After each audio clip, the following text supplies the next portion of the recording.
Charted TV. I hope you guys are excited because today I am giving you all the tea you need to survive as a new grad in the cardiovascular ICU. So for those of you who aren't really caught up on my experience, so I started working as a nurse in July through a residency program. My residency is a year long, but my orientation period was 16 weeks. So I got off orientation at the beginning of December. So I've been working on my own, taking my own patients since December. So that's almost like 6 months now that I've been taking my own patients. And let me tell you, I do not know everything. I don't. Teamwork is so vital, and always feeling confident in asking questions. No question is a dumb question.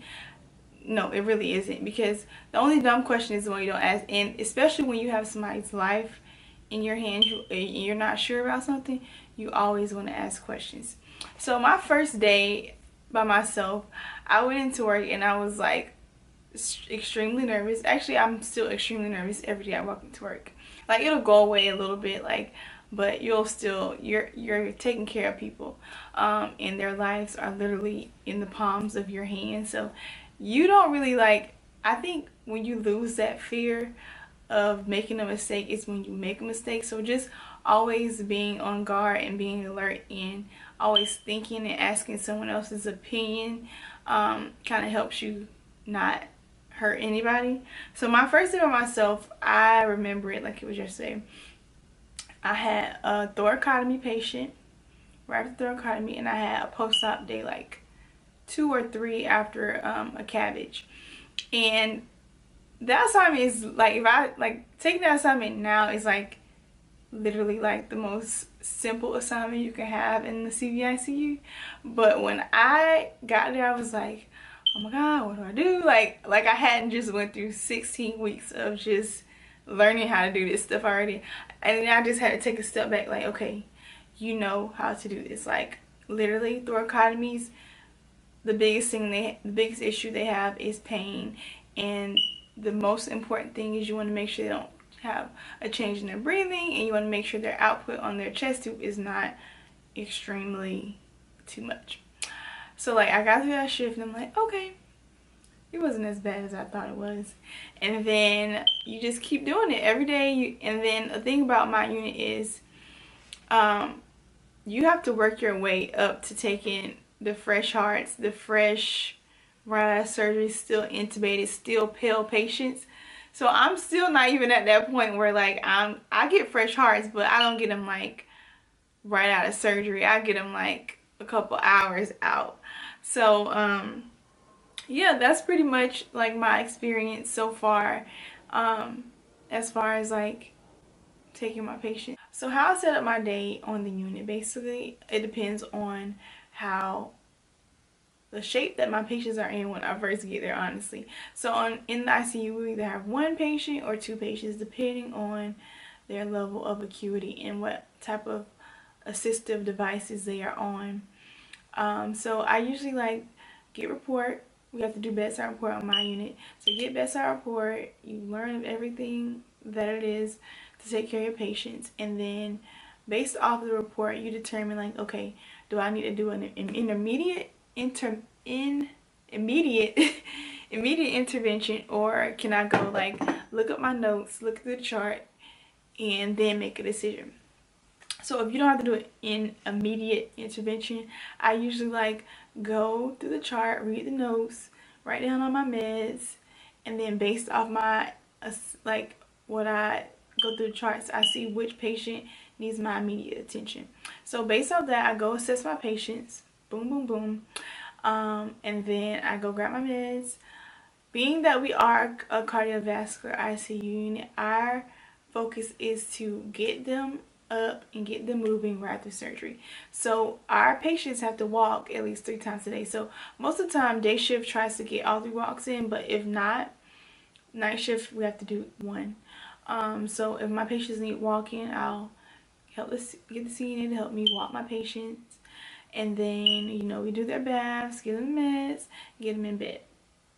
And then from there, you're just like doing your other tasks. So charting in my unit is literally like super important because it is ICU, and that is how you, if you didn't try it, you didn't do it. So we chart vitals every hour and outputs every hour on your chest tubes, your Foleys. If they're on any kind of like monitoring, like they are, if we are measuring their hemodynamics, so like their PA pressure, CVP, cardiac index, cardiac output, that's charted every hour. Every 2 hours we do pain, we do safety and positioning and activity, and then we do full assessments every 4 hours. And then if anything changes in between them, of course you want to like do more, and then you might do more frequent assessments on certain focus areas depending on whatever the patient has going on. So that's pretty much how I try and go. So like I try to stay on top of my charting as much as I can, because like you don't want to kind of get behind, because then you're like, oh, did I, you know, it kind of just throws you all off. So charting is something that I like kind of had to get used to, because as a CNA I would chart little small things, but our CNAs don't chart anything on our floor. We chart everything. So I just have to be sure to stay on top of that. Another important thing about working in an intensive care unit is making sure you have all the knowledge and all the certifications you need to take care of the patients on your unit. So being said, I had to take ACLS. I've taken a hemodynamics class, which basically teaches how to treat whatever hemodynamic instability that your patient has. So you're looking at CVP, PA pressures, determine if they're fluid overloaded, if they don't have enough fluid, if they need compressors to, you know, constrict, to increase that contractility and that vasoconstriction to produce more cardiac output. So yeah, it's a class about that.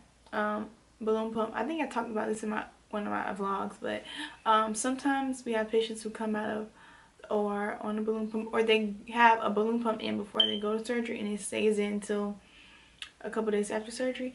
We have to go to a class about that. I personally haven't taken care of those patients by myself yet, because we have to be oriented to those machines.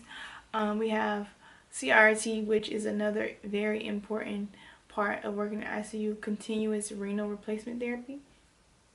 There are quite a few people, or quite a few patients that come on our unit that have to be put on CRT, and I am still waiting to take that class too, before I can start taking patients who are on CRT. So yeah, just staying current in all your knowledge and up on your certification, so that you'll be able to appropriately and critically take care of those patients as your unit sees fit. On my unit, what I've noticed is that most of the patients we get, like when you're new grad, like you have to start out like small, like lowest level of acuity as possible. Like you'll probably get the easiest patients on the floor, and then the more you learn and the more other people who are also new come on your unit and they have to learn, you'll see how you start taking care of more critical patients as you develop more skills and you take more classes and you start learning all these things that you have to learn in order to take care of those patients. Another thing about ICU is that, okay, your patients have a lot of lines, a lot of medications, and you just have to be super aware of what's going on so that you don't accidentally like give a med that you shouldn't give, or that a line doesn't come out when you're training your patient. So that's something else to be aware of. Most of our patients right surgery have art line, which goes through an artery. So they'll have a left radial or a right radial, or they might have one in the femoral. And they'll usually have a cordis. So basically, it's like it's a form of a central line, and it goes from your jugular vein into your supravena cava, so it like gets meds into your system super quick. And right after surgery, like literally in the OR, they put in a PA catheter that is inserted through a port in the cordis that gives you accurate pressures of what's going on inside your atrium, your ventricles. It gives you more specific pressures. And then they most of the time have chest tubes, and then they'll have a Foley. So just keeping track of all your lines and knowing what is going into what medication is compatible to what. Because you'll have a lot of like people's coming out of open heart surgery, either they're going to have too low blood pressure or it might be too high. So you have to know, okay, if I have a blood pressure med order on the chart, I'm not, and they're on a vasopressor, of course I'm not going to give them a blood pressure medication to lower their blood pressure when they're on a medication to keep it up. Or if they are, you have to think critically, like, so like if they're already like borderline tachycardic, you want to give and they have high blood pressure, you want to give a medication that is going to lower the heart rate and the blood pressure, and not lower the blood pressure but increase the heart rate, like hydralazine. Hydralazine increases the heart rate, but it also lowers the blood pressure. But if you give like a labetalol, it'll lower the heart rate and lower the blood pressure. So you just have to be mindful of those kind of things. And then also, our patients come out on pacemakers. So if you have to check to see if they have an underlying rhythm underneath the pacemaker. It's an external pacemaker, so it's not permanent. They usually put it in because a lot of times after heart surgery, your heart rate and rhythm isn't what it was because your heart has been irritated and operated on. So you have a pacemaker to help your heart accurately perfuse your organs and your kidneys and everything. So you have to make sure that you are checking the underlying rhythm of the pacemaker to see if you make sure you actually have a rhythm, because sometimes if they're asystole underneath, or they're in a heart block, or they're bradycardic, and if they're bradycardic and they're on they're getting PO amiodarone, and that lowers your heart rate, that's not good either. So you just have to be mindful of so many different factors. That's the thing about ICU. Like you have patients, but it's so many different things that you have to consider when caring for them, that it kind of makes you have to take a step back. Like, okay, I need to think this through. I really have to use my nursing judgment.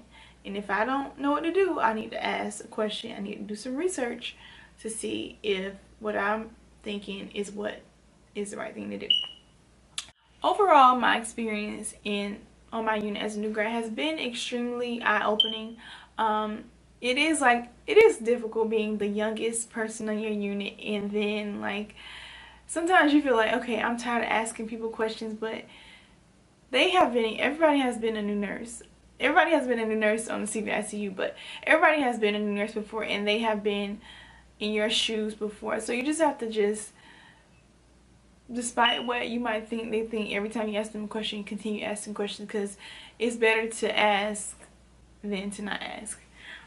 So I hope I really didn't confuse y'all about all this stuff that's probably foreign to the majority of the people watching this video, but I love working in CVICU. I feel like I have become super smart. Like you have to be super smart to even be a nurse, and then to work in such a high acuity specialty as a new grad, or as anybody, you have to just feel proud of yourself sometimes. Like sometimes when you're like, okay, I don't know what to do, like you think, okay, 90% of the population doesn't know what to do. So just be glad that you can actually think it through, and like you kind of can point yourself in the right direction.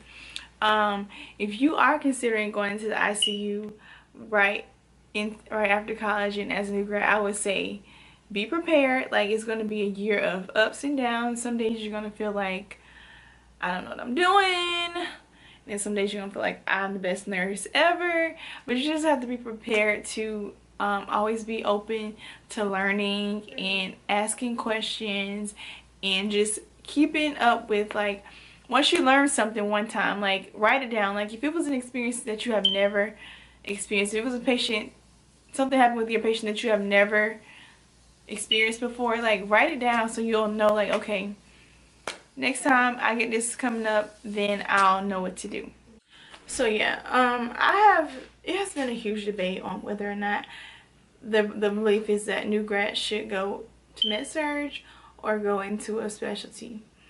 I really can't give a yes or no answer to that, because it just depends on who you are as a person. You have to know yourself, know what you think you're capable of doing. I mean, it's possible to do it, but sometimes you kind of need that year of just having a broad experience in nursing to fully understand how to think critical, because sometimes when you go in as like a new nurse in the ICU or a specific unit, you don't know like certain things that you probably would have experienced first on a med-surg unit. Like, for example, I know you probably, this is probably stupid, but like, okay, if your patient is throwing PVCs, premature ventricular contractions, and you don't want to make the mistake of like not checking the labs, and you call the doctor and he's like, okay, what's the potassium? You're like, oh, I don't know. Like, I feel like when you work on like a med-surg unit, you kind of like know that, like you kind of learn that year that you're working on a med-surg unit, versus like if you're just going to certain stuff you're expected to already know when you work in the ICU unit. So you just have to know yourself, know your knowledge base, and I think you kind of can gauge on if you are a quick learner, if you like to think well under pressure, if you can handle lots of anxiety.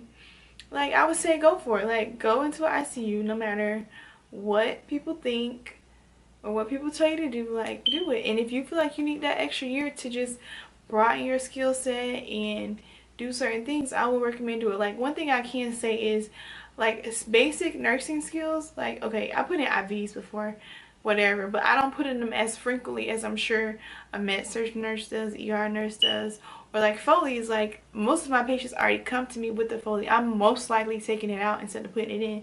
So I haven't put in that many Foleys, but I think on like a regular unit, you probably get more experience doing certain things like that.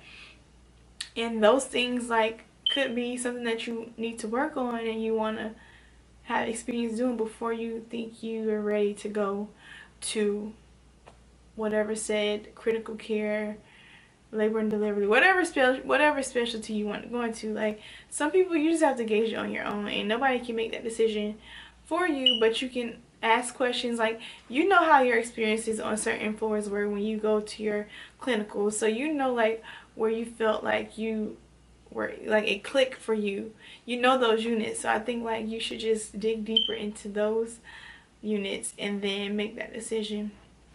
And of course, like, nursing has so many different specialties, so if you don't fit in one, then try something else. Like, that's the whole, that's why nursing is so beautiful, because there's not one set thing you have to do for the rest of your life. You can always change your mind. Like, for me, my year in CVICU, like, I loved it. I learned a lot, but I feel like I want to try something else. Like, I want to do maybe ER, because you get that quick turnaround with your patients. You get to practice a lot of skills. Like, I kind of want to get that experience too. So I feel like, hey, I think I should go try ER nursing. Like, even though I love ICU, I think I can flourish in ER too. So it's all about finding your niche, and just if you're in a current situation, like you don't like your unit, you don't like what you're doing, like, you can always change it. So don't feel like you're tied to that specific place that you're in now, or if you get offered a job on like a med-surg unit, then it's the end of the world, because you can learn so much on that med-surg unit that you don't even realize that will be helpful to you wherever you decide to go next. So that's all I can really think about my experience. Well, I can talk all day about my experience as a new nurse, but if you guys have any specific questions you want me to answer, or anything like that, anything that I might have missed, or anything, any advice I can give you, you can always ask me in my comments below. You can DM me on Instagram, whatever you want to do. Like, I'm always willing and ready to answer any questions that anybody may have. But I thank you guys so much for watching my video and always supporting me, and I look forward to seeing you guys in my next video. Just